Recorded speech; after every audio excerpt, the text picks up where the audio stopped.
G'day whiskey lovers, welcome to the Hard Malt channel. My name's Tim, and I'll just start off with some apologies to my regular viewers for my absence for several weeks now. Reason was I had a month-long trip in Europe just a little while back, and it's just taken me a little while to get back to my routine. But here we are, back to the routine with a true mystery pour.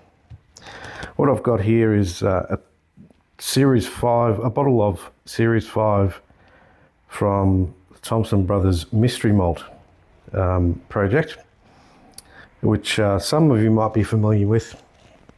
The Thompson Brothers, who own a very small distillery up in the Northern Highlands called Dornoch Distillery. I believe they're also building a slightly bigger distillery in the region as well. But they also do a lot of independent bottling. Namely, there's a whole different series of products they bottle under the Thompson Brothers name. This being one of them is their Mystery Malt series, which they're actually I believe they're up to Series 6 now. This one is Series 5, and it is a whole bunch of casks that they've got their hands on. I've got a list with me here, which I'll put up on screen shortly. They've got their hands on a bunch of casks from all different distilleries, all different ages, all different cask types. They've bottled them all for this particular series at 46.3%. So just picking up a bottle, you can't tell what it is. Obviously, it's a almost black glass bottle that they've used, so you can't tell by the color. There's no description of where it's from. Just says that it's a mystery malt and it is Series 5. You've got a barcode here that you can scan, which will probably give you this list. So I'll just go over some of the possibilities of what this could be, because I've got no idea. It's still, as you can see, it's still sealed. So it could be a Glengarry 27-year-old from a second fill barrel. I'm not going to read them all out. It could be a 20-year-old Highland Park. There's two different, both refill hogsheads. Could be an Thrusk 12-year-old in a Rechar hogshead. Could be a Clynelish 11-year-old or a Clynelish 10-year-old. It could be a Toravaig, or it could even be a 5-year-old Dornoch. How interesting would that be? Some of these are peated, some of them are not. And we've got, the list gives you a breakdown of how many in the outturn in this particular series. So for example, for the Clynelish 21-year-old, there's 17 bottles in this series. 17 out of 10,708, I believe, if I read this correctly. So that makes it a 0.27% chance that this could be a 24-year-old Clynelish, sorry. But there's a few other Clynelishes on the list, as well as Highland Park, Toravaig, I think I mentioned that one. There's even an Ardnamurchan on the list. So let's get to it and get this mystery malt in the glass. And I'm going to open this very carefully so that I don't reveal to myself what it is. So on the top of the cork itself, it will tell me what it is. So I'm going to get some in the glass. I'm going to very carefully get this cork off without taking the rest of this foil off. There we go, it's still intact, still covered, as you can see. I'm going to pour some of this, and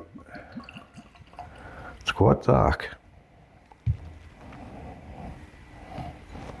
Do I detect a bit of peat there?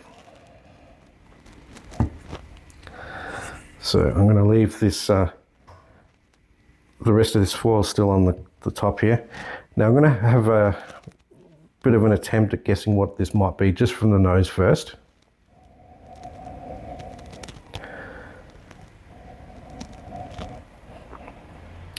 Now it could be peated. I also think there's a bit of second fill sherry in there. So let's have a look at the list.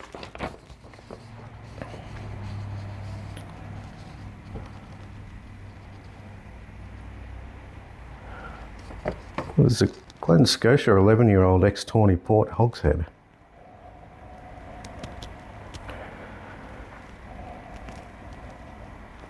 I might make that my wildcard guess, but if I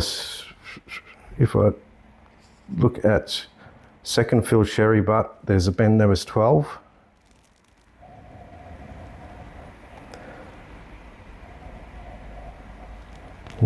Not sure it's a Ben Nevis.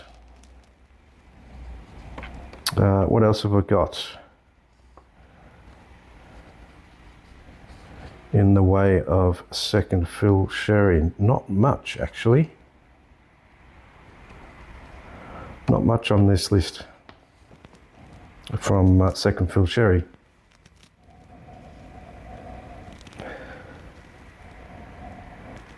Yeah, I'm not sure it's a Ben Nevis second fill sherry, but I think Ben Nevis you would have a bit more sort of some of that mechanical or mechanics workshop sort of notes coming through.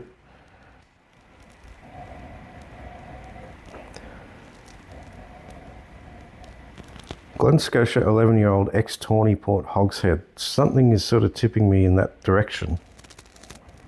And that's so far from filtered, it's not funny. It's already misty in the glass, and I haven't even added any water or anything to it. Let me see, what else have we got? There's a full-term red wine barrique from Tullibardine. I don't think it's that.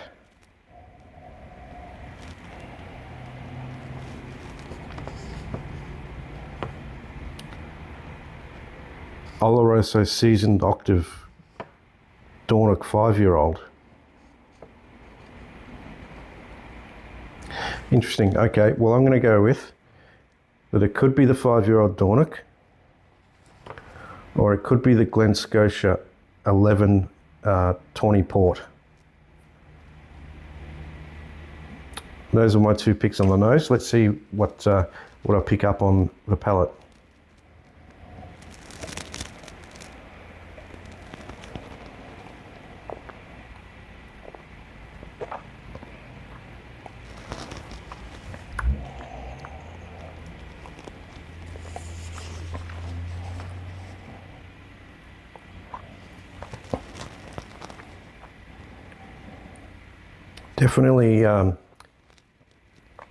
Definitely a ex-fortified cask for my mind, but I could be wrong.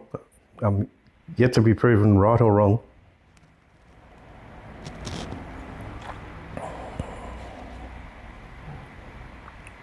Oloroso seasoned octave that's jumping out. So, do I actually have my hands on a bottle of Dornoch?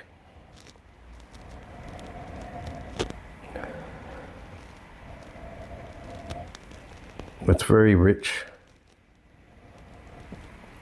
Whatever it is, it's not overdone with the fortified cask. So whether it's the ex-Tawny Glen Scotia or whether it's the Oloroso seasoned octave Dornoch. Just have another taste.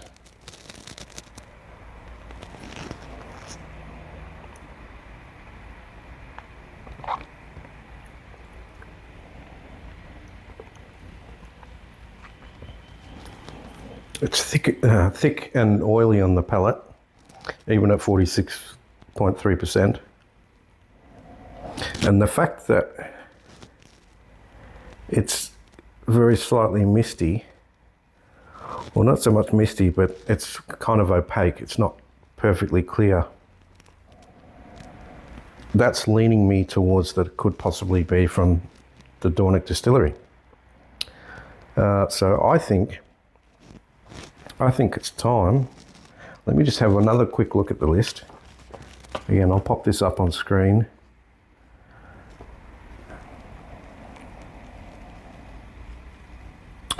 Oh, I missed one.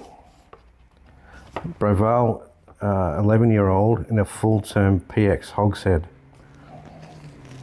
I don't think this is PX, and not for 11 years. It would be a lot sweeter and a lot heavier. I mean, this has definitely got some weight to it and body, but I don't think it's 11 years in a XPX cask. Is there anything else that I've missed? Well, there's a sherry hogshead, 13-year-old Glenrothes. So I did miss some. So it could be Glenrothes 13 sherry hogshead. Don't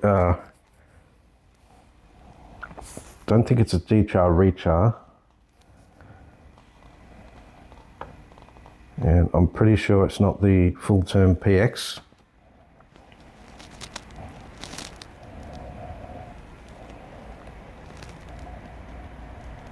Glen Scotia 11X Tawny Port.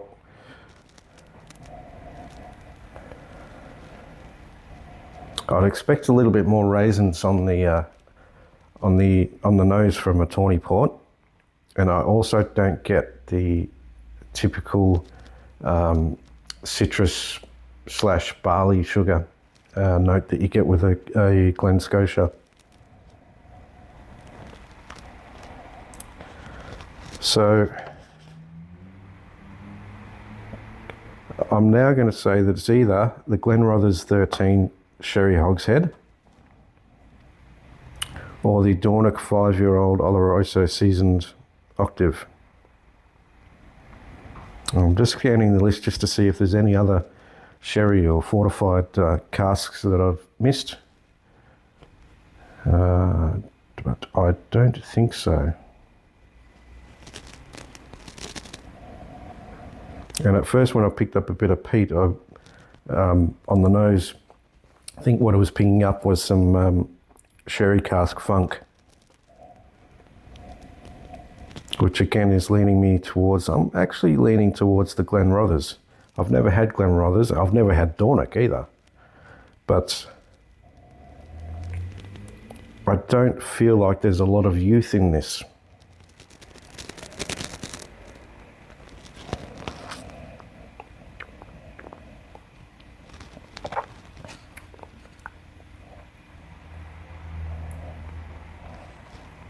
There's a bit of a, on the palate towards the end, there's more of a savoury sort of a note.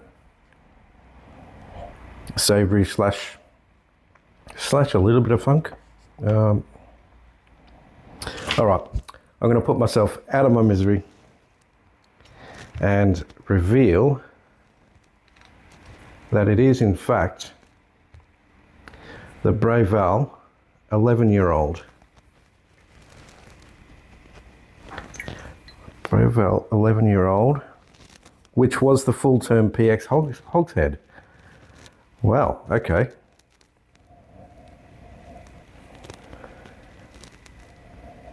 Yes, I get the PX now, but full-term PX for 11 years, I would have expected this to be a lot sweeter. I'm glad that it isn't.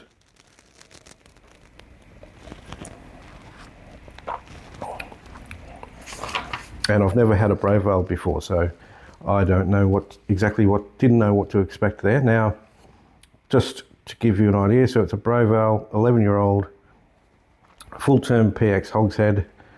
There were in this series 351 bottles, which made up 3.23% or 3.28%, sorry. I haven't got my reading glasses on. 3.2% of Series 5 is Brave Ale 11 full term PX hogshead. There you go. Now, I will caveat that this is obviously a neck pour, so when I do give a score, take that into account.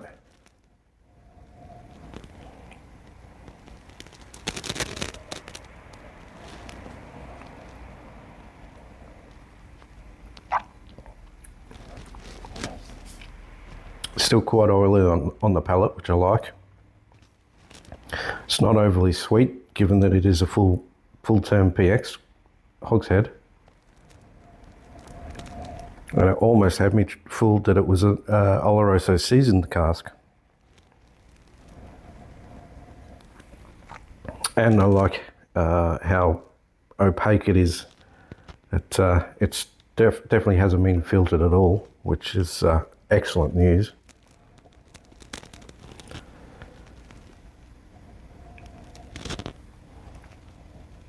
I'll end up giving this, I'll give this an 82 out of 100.